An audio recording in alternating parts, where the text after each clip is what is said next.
Números 14, versículo 18. Salvação é longo de nariz, é muito em comprometimento, que leva à infração e à ruptura. E zerando não vai zerar, considerando a infração dos pais sobre os descendentes, sobre os terceiro e sobre os quarto.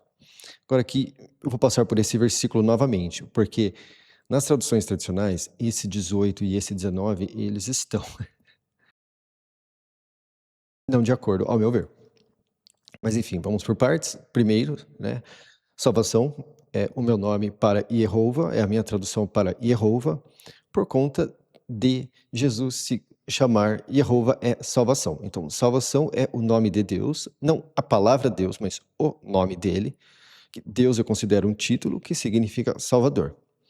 Então, por conta de Jesus significar Jeová é salvação, eu comecei a encaixar salvação onde tem Jeová e muitos versículos começaram a fazer muito sentido por muitas formas. Inclusive, sempre lembrando a pessoa que o objetivo de Jeová salvação é salvação. E mais específico, não é qualquer salvação. É basicamente aquele momento da cruz. É a salvação da cruz. Salvação através da cruz. Salvação de situações do dia a dia, assim, eu também chamo de salvação.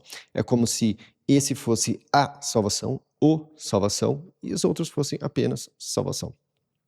Então vamos lá. Salvação é longo de nariz, que é a tradução literal de paciente. Tá? O, o Antigo Testamento tradicional usa isso. E é interessante, porque nós temos esse ditado, né? Quando você fica bravo com algo, nós falamos, respira fundo, né? Então, comprometimento. Esse comprometimento, nas traduções tradicionais, vai estar como misericórdia. Só que tem lugares que ele não tem encaixe como misericórdia. Tem lugares que a palavra misericórdia não faz sentido porque outra pessoa não fez algo de errado para que mereça ou para que misericórdia seja considerado algo. Então eu comecei a ver que não faz sentido. E após analisar muitas vezes e trocar essa palavra muitas vezes, o melhor encaixe para ela é comprometimento. Que ele se compromete às coisas. E, e aqui, ó. Que leva à infração e à ruptura. Nas traduções tradicionais, vocês vão ter perdoar aqui. Vocês vão ter perdoar para esse leva e vocês vão ter perdoar para esse deixar de lado. Mas a palavra perdoar, ao meu ver, ela significa deixar de lado. Então, o conceito de perdoar é quando você deixa algo de lado. Então, por exemplo, quando você deixa de fazer aquele erro, o Salvador deixa aquele erro de lado. Então, é uma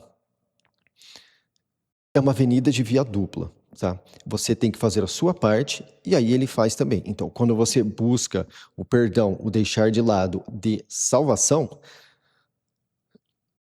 aquilo, né, você também tem que deixar aquilo de lado. Não é, eu vou pedir perdão, eu vou fazer de novo. Não, porque quando você pede perdão, o deixar de lado para ele, quando você volta a fazer, é como se tudo que você fez antes daquilo voltasse, porque você foi deixado de lado.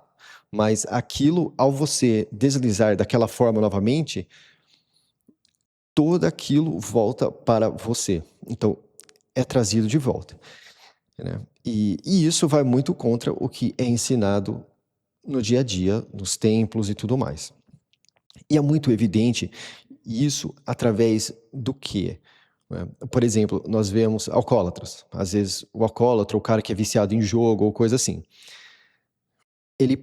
ele fica 10 anos fora. E daí quando ele começa a alimentar aquele vício de novo, é como se ele nunca tivesse parado. Então, nós temos, pela prova física, de que as coisas são deixadas de lado quando você deixa elas de lado, elas são deixadas de lado pelo Salvador. Mas a partir do momento que você traz elas à tona, elas voltam à tona. E o próprio Cristo, no Novo Testamento, ele fala sobre isso, né, que algo ruim sai do homem, e daí o homem está arrumado. E se você descuida, tudo aquilo volta pior do que era antes. Então, essa questão de deixar de lado, ela não só é comprovada pelo comportamento desses vícios, mas também por essa questão que o Cristo trouxe à tona, tá? Então, Só que aqui eles usam duas palavras diferentes, tá? Então aqui o leva, a infração e a ruptura é no sentido dele levar aquilo embora, tá? E aqui é o deixar de lado. Mas esse leva, ele também se encaixa no sentido de você leva o seu erro. Então essa palavra, e essa é a mesma palavra que é usada para levar as coisas, quando você leva de um lugar para o outro. Então, por exemplo, eles colocar perdoar aqui e perdoar aqui, primeiro que não faz sentido diante do vocabulário, porque são duas palavras diferentes. Então, é isso. E zerando não vai zerar, considerando a infração dos pais sobre os descendentes. Aí aqui de novo, sobre os terceiros e sobre os quartos. Aqui o que acontece? A maioria das traduções, eles vão preencher aqui com a palavra geração. Só que, ao traduzir filhos como descendentes, que é a forma correta, você não precisa fazer isso, porque o descendente é da terceira e da quarta geração. Isso já tem encaixe. Aí aqui, ó, deixe de lado mesmo a infração desse povo conforme o seu grande comprometimento. E conforme você levou a esse povo desde sitiado e até aqui.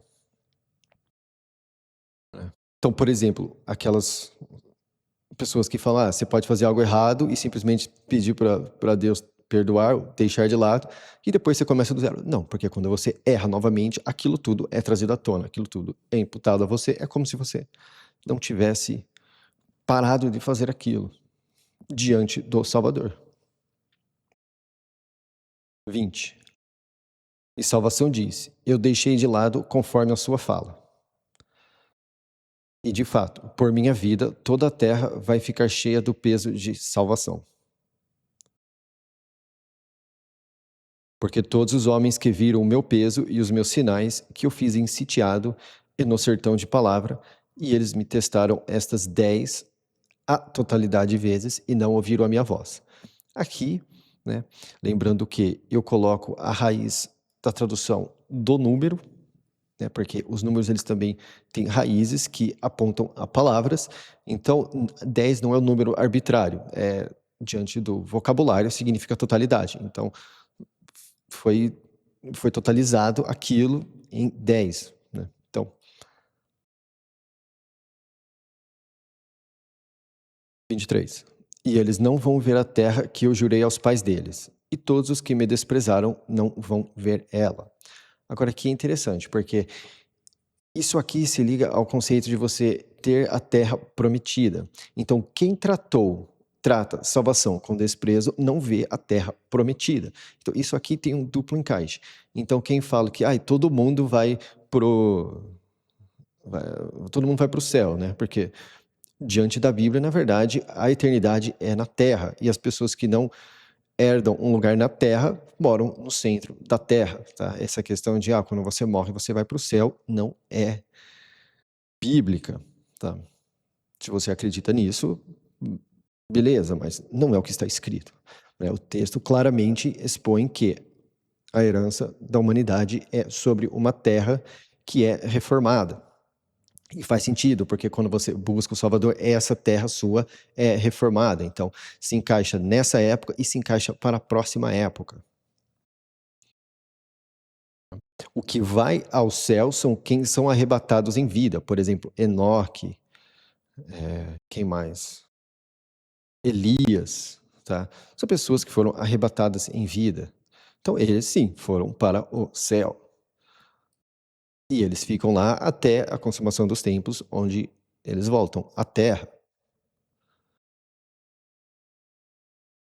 24. E o meu servo cachorro, consequência de que a inspiração nele foi outra, e ele se encheu atrás de mim, então eu vou fazer ele entrar na terra na qual ele entrou lá. E a semente dele vai possuir ela. Aqui, ó.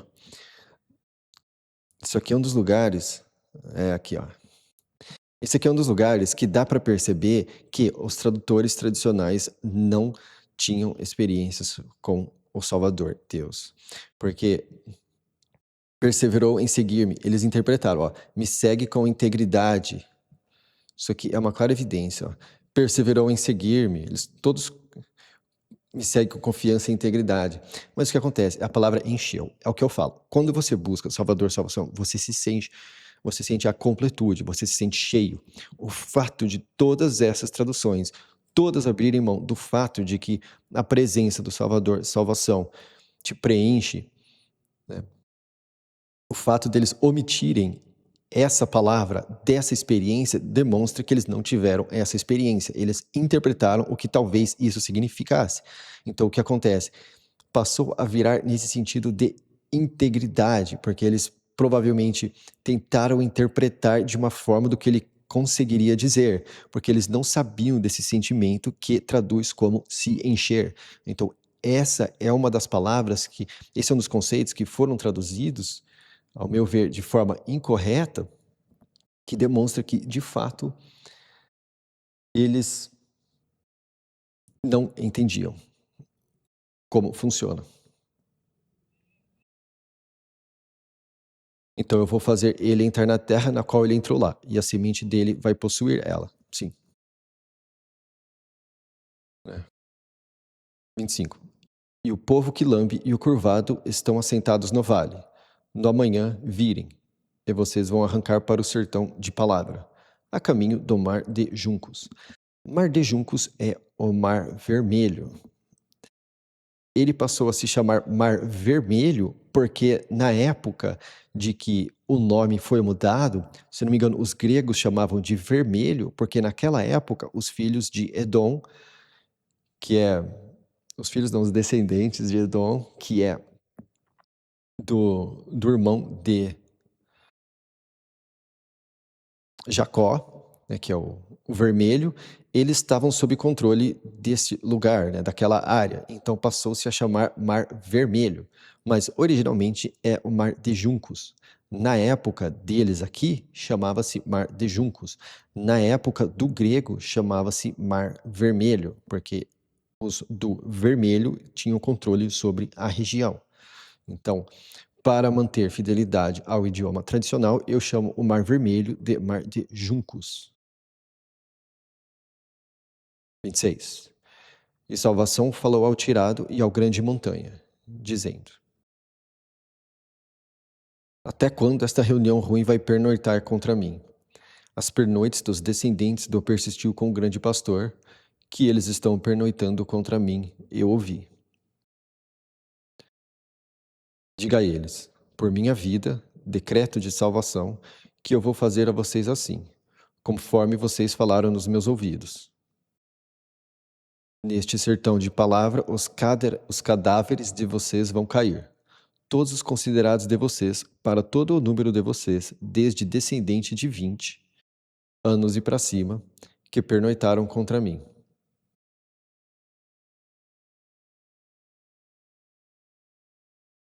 Vocês não vão entrar na terra que eu levei a minha mão para fazer vocês morarem nela, a não ser o cachorro.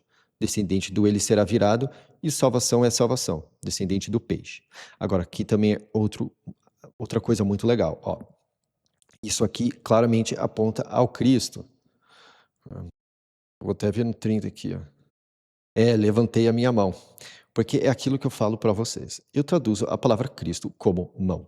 E ela tem todo esse encaixe. E quando você lê o Antigo Testamento e chama ele como mão, muita coisa faz mais sentido. E então o que acontece aqui, ó? Vamos ler isso de uma forma. Vocês não vão entrar na terra que eu levei o meu Cristo para fazer vocês morarem nela, que é, de fato, a mesma terra do qual você herda, que é a terra prometida de você ter o seu corpo na vida após a morte e o ressurgimento. Então, aqui, ao falar isso aqui, tem o duplo sentido, tanto daqui quanto ao propósito do Cristo. Tá? Então, assim, a Bíblia ela é cheia disso. Tá? Tem uma mensagem óbvia e daí tem uma mensagem por trás da mensagem. É como se todo versículo, além de literal, ele também fosse uma parábola de algo que é real diante do plano de inspiração do Espírito puro do Salvador Deus. Lembrando que salvação é Yehoshua, que é da onde nós temos o nome Jesus, que é Yeshua. Mas Jesus eu chamo de salvação e Yehoshua, salvação é salvação. Porque Yeshua, se diz que significa Jeová é salvação. Então, acaba ficando salvação é salvação, que é, por exemplo, aqui é salvação no sentido da cruz e aqui é salvação no sentido geral. Então, a salvação através da cruz é salvação. É basicamente esse o significado. 31. E os pequeninos de vocês, os quais vocês disseram que eles vão ser para saque, eu então vou fazer eles entrarem, e eles vão conhecer a terra a qual vocês rejeitaram. E vocês, os seus cadáveres vão cair neste sertão de palavra. Aqui é outro lugar onde a palavra apenas deserto deixaria a desejar. Então, por exemplo, se você vive no sertão de palavra, assim, sem a busca, se você passa a sede da palavra, o seu cadáver cai naquele sertão de palavra. Você está caído. Então, aqui também é outro lugar onde nós temos um duplo sentido por conta de traduzir de forma literal. Tá? E sim, os cadáveres deles iriam cair naquele sertão de palavra. E os nossos também. Se você permanece no sertão de palavra, onde você não está bebendo a água da vida o suficiente, que é Jesus, salvação Cristo, o seu cadáver vai cair por conta deste seu sertão de palavra. 33. E os descendentes de vocês vão pastorear no sertão de palavra 40 anos. E eles vão levar as promiscuidades de vocês, até os seus cadáveres acabarem no sertão de palavra. Agora, o que promiscuidade tem a ver? Aqui é no duplo sentido. Primeiro que nós vamos ver mais adiante que eles vão ter alguns atos de promiscuidade, do qual o Salvador não aprova. E, em segundo que, a intimidade que você colocar outras coisas no seu coração que não são o Salvador salvação, você está traindo o Salvador salvação. Então, você alimentar certos sentimentos e certas coisas nele é considerado uma promiscuidade, porque você está tentando se abastecer de algo que não te abastece de verdade, que é a água da vida. Então, é como se você colocasse no seu interior algo que não pertence lá. Então, o conceito de promiscuidade que nós temos no mundo ele espelha esse contexto de promiscuidade de como ocorre entre o Salvador, salvação e a humanidade. 33. No número dos dias nos quais vocês investigaram a terra, 40 dias, um dia para um ano, um dia para um ano, vocês vão levar as infrações de vocês por 40 anos, e vocês vão conhecer o meu veto. Aqui, ó. Aqui é a mesma coisa. É o mesmo verbo que eles lá traduzem como perdão. Vamos ver como está aqui, porque aqui, se eles colocaram como perdão, fica estranho. Ah, aqui eles colocaram levar. Como que lá é perdoar e aqui é levar. São duas coisas completamente diferentes para a mesma palavra. Não faz sentido. E aí aqui, ó, esse 34 também. Aqui ó, vocês vão conhecer o meu veto. Um chama de afast... Não. Ué? Ah, esse aqui é 34. Ficou errado o número aqui.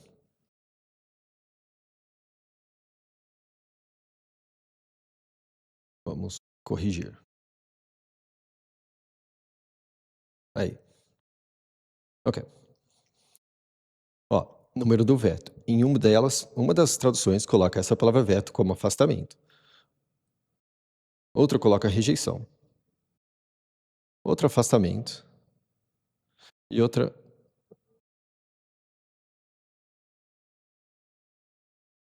Nossa, outra fala que do fato... Outra inverte a coisa e fala dele estar abandonando eles. Mas enfim. É conhecer veto, porque essa palavra também é usada quando a filha de um homem faz uma promessa e o pai dela não concorda. Então ele tem o poder de veto sobre a promessa que a filha dele faz. Então faz sentido. Não faz sentido ele colocar um afastamento sobre a filha dela. Então essa palavra como afastamento, ela não tem encaixe. 35. Eu, salvação, falei. Eu vou fazer isso a toda esta reunião ruim. Os que se reúnem contra mim neste sertão de palavra, eles vão acabar. E lá eles vão ter fim. Reunião ruim. Reunião é a forma que eles traduzem a palavra sinagoga. Tá? Então, a tradução da palavra sinagoga, que é uma palavra que foi transliterada para o português e para outros idiomas, ela é simplesmente a forma que o grego usa para falar reunião. Então, é uma reunião ruim. Eles fizeram uma reunião ruim, tá? Eles são uma reunião ruim, porque se reúnem contra ele.